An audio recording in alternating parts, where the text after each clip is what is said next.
What works? Language, literacy and numeracy in training and assessment.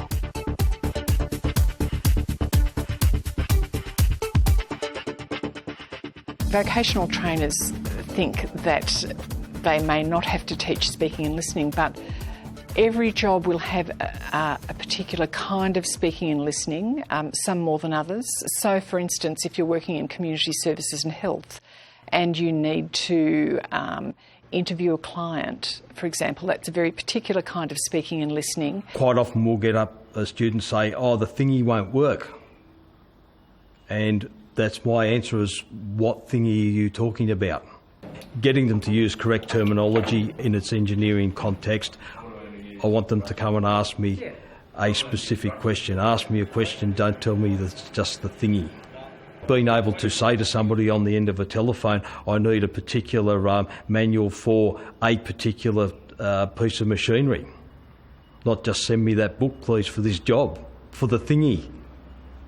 Every day I make just about every one of my students get up on the board and explain something, or I'll ask them a question where they have to explain stuff to me, and I always tell them that if you don't know something, then a question's good. If you know the answer, then you shouldn't be asking the question in the first place.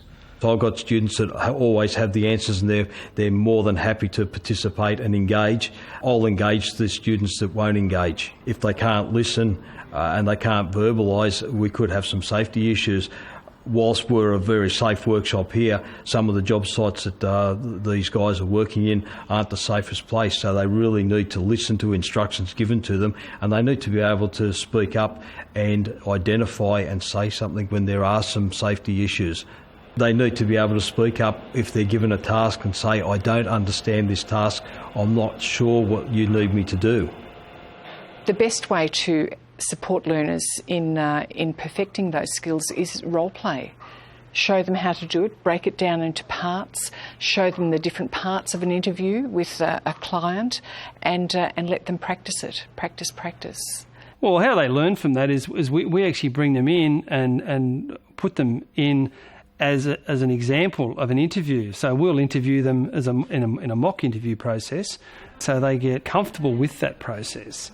Some of them have, as I said, range from 19 to 46. Some of them will have had lots of interviews. Some of them will have had none since leaving school. And so therefore, not everybody's on the same page. So it's good to see, and it's also good to get them to understand that what might work for one person doesn't quite work for somebody else as well. In terms of what we're doing now, Kevin and I would probably model that. How you ask questions and how you ask open questions, how you ask closed questions. So you talk about the art of questioning and you talk about it in connection with the art of active listening. The two go together. We're doing workplace training and assessing predominantly, so we don't always have the ability to observe them as they're working, so we set up simulations for them and get them to practice their communication skills in mock situations.